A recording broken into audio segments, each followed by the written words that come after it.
Hello बच्चों, welcome to my YouTube channel. I hope आप लोग काफ़ी अच्छे होंगे।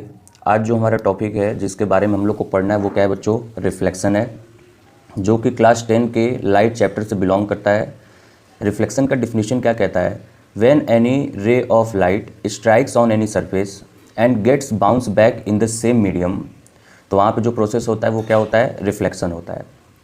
इसका कहने का मतलब क्या है? तो यहाँ पे कहता है कि कोई रे ऑफ लाइट आ रहा है ना, और आने के बाद किसी सरफेस से टकराने के बाद, स्ट्राइक करने के बाद वो उसी मीडियम में बाउंस बैक हो जाता है। क्या हो जाता है? बाउंस बैक हो जाता है उसी मीडियम में जिस मीडियम से लाइट आया था। तो इस पूरे प्रोसेस को कहा जाता है रिफ्लेक्शन। ओके, तो आपके बुक में जो सरफेस लिया हुआ है वो क्या लिया हुआ है बच्चों? वो लिया हुआ है आपका मिरर। क्या लिया हुआ है? मिरर लिया हुआ है। मिरर क्या होता है? मिरर को एक नाम साइंस में दिया जाता है, क्या? Smooth polished surface. जब भी आपको साइंस में स्मूथ पॉलिश्ड सरफेस मिल जाए तो आपको समझ लेना है कि वो किसकी बात कर रहा है? मिरर की बात कर रहा है। ऐसा क्यों? क्योंकि आप जब भी मिरर को देखे होंगे तो पीछे से ऑरेंज कलर का पॉलिशिंग होता है और आगे से जो उसका सरफेस होता है, रिफ्लेक्टिंग सरफेस, वो काफ़ी स्मूथ होता है, इसलिए उसको बोला जाता है स्मूथ पॉलिश सरफेस, जिसे कहा जाता है मिरर। ओके, इसमें हम लोग एक सोर्स लेंगे। सोर्स में हम लोग नेचुरल सोर्स ले लिए, जो कि हमारा नेचुरल सोर्स क्या है? लाइट प्रोड्यूस करने का सन। क्या है बच्चों? सन। सन से हमने एक रे ऑफ लाइट को इस मिरर पे स्ट्राइक करवाया। स्ट्राइक करने के बाद क्या होगा? According to the reflection definition, ये स्ट्राइक करने के बाद बाउंस बैक कर जाएगा। किधर बाउंस बैक करेगा? सेम मीडियम में जिस मीडियम से लाइट आया था। तो हमारा लाइट के आने का मीडियम क्या था बच्चा? एयर। और बाउंस बैक करने के बाद भी किस में चला गया? ये एयर में ही चला गया।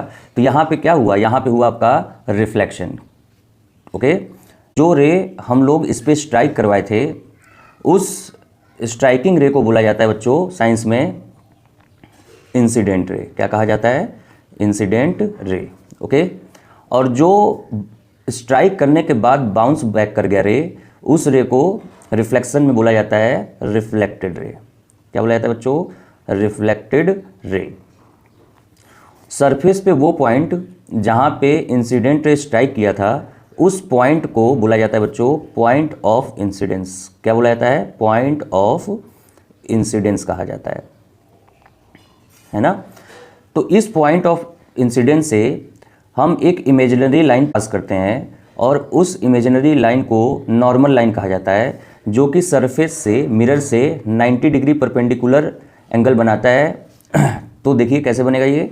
अगर एक हमने नॉर्मल लाइन ले लिया जो कि इस पॉइंट ऑफ इंसिडेंस से पास करेगा और इस सरफेस से कितना एंगल बनाएगा? 90 डिग्री बनाएगा, तो उस लाइन को बोला जाता है नॉर्मल लाइन। क्या बोला जाता है बच्चों? Normal line.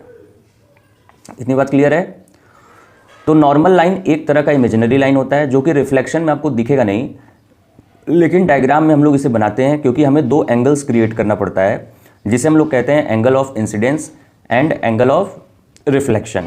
तो जो एंगल ऑफ इंसिडेंस होता है वो इंसिडेंट रे और नॉर्मल लाइन के बीच में बनता है। तो यहाँ पे आपका जो एंगल बनेगा वो बनेगा एंगल ऑफ इंसिडेंस। क्या बनेगा बच्चों? Angle of incidence.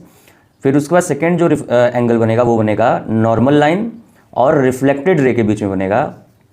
तो इस एंगल को हम लोग कहेंगे एंगल ऑफ रिफ्लेक्शन। क्या कहेंगे? Angle of reflection. ये एंगल का सिंबल है रिप्रेजेंट करने का, और R फॉर रिफ्लेक्शन, ये एंगल का सिंबल हो गया बच्चों, और ये हो गया I फॉर इंसिडेंस। तो angle of incidence, angle of reflection. Clear है? तो आप देखेंगे तो पूरा डिफिनीशन जो हमने पढ़ा था वो इसमें फॉलो हो गया। इसी डायग्राम के अकॉर्डिंग दो लॉज ऑफ रिफ्लेक्शन दिए गए। कितने लॉज ऑफ रिफ्लेक्शन दिए गए बच्चों? दो लॉज ऑफ रिफ्लेक्शन दिए गए। Laws of reflection, laws of reflection. इस लॉ में दो लॉज दिए गए, और ये लॉज होते क्या हैं? लॉज ऑफ रिफ्लेक्शन कहता है कि आपका पूरे ऑल ओवर वर्ल्ड में कहीं भी रिफ्लेक्शन हो, चाहे वो स्मूथ सरफेस से हो, चाहे वो रिफ्लेक्शन रफ सरफेस से हो, हमेशा ये दो नियम रिफ्लेक्शन होने के लिए हमेशा अप्लीकेबल होने चाहिए। पहला लॉज जो कहता है रिफ्लेक्शन का, वो क्या है बच्चों? वो कहता है angle of incidence must be equal to angle of reflection, है ना। क्या बोला कि जब भी रिफ्लेक्शन होगा वहाँ पे जो ये एंगल ऑफ इंसिडेंस है और ये जो एंगल ऑफ रिफ्लेक्शन है ये दोनों हमेशा इक्वल होना चाहिए। मतलब अगर एंगल ऑफ इंसिडेंस 30 डिग्री है तो एंगल ऑफ रिफ्लेक्शन को ऑटोमेटिकली कितना होना पड़ेगा, 30 डिग्री ही होना पड़ेगा। ये अगर 30 डिग्री हो और ये अगर 50 डिग्री हो जाए तो ये जो डायग्राम आपका है ये बिल्कुल गलत हो जाएगा according to the law of reflection. तो एंगल ऑफ इंसिडेंस को इक्वल होना पड़ेगा किससे, एंगल ऑफ रिफ्लेक्शन से बराबर होना पड़ेगा। सेकेंड लॉ क्या कहता है बच्चों, ये कहता है incident ray, okay, reflected ray, normal line at the point of incidence all lie in the same plane. मतलब जितने भी यहाँ पे रिप्रेजेंटेशन नाम लिखे हुए हैं सभी के सभी एक ही प्लेन में लाई करेंगे, दूसरे प्लेन में वेरी नहीं कर जाएंगे। जैसे अगर मैं ये डायग्राम पूरा इस पेज पे रिप्रेजेंट किया हूँ तो ये पेज मेरा हो गया एक प्लेन और सारे डायग्राम इसी प्लेन पे हैं, कोई इस कागज़ से बाहर नहीं निकला है। अगर बाहर लाइट निकल जाता तो वो क्या हो जाता, सेकेंड प्लेन हो जाता, तो वहाँ पे लॉ आपका एप्लीकेबल नहीं होता। तो कहता है कि incident ray, reflected ray, normal line at the point of incidence all lie in the same plane. सभी क्या रहेंगे, सेम प्लेन में ही रहेंगे। ये सेकेंड लॉ ऑफ रिफ्लेक्शन कहता है। दो तरह के रिफ्लेक्शन होते हैं। अगर एक स्मूथ सरफेस से अगर रिफ्लेक्शन होगा तो उसको रेगुलर रिफ्लेक्शन बोलते हैं, और अगर रफ सरफेस से रिफ्लेक्शन होगा तो उसको डिफ्यूज्ड रिफ्लेक्शन कहते हैं।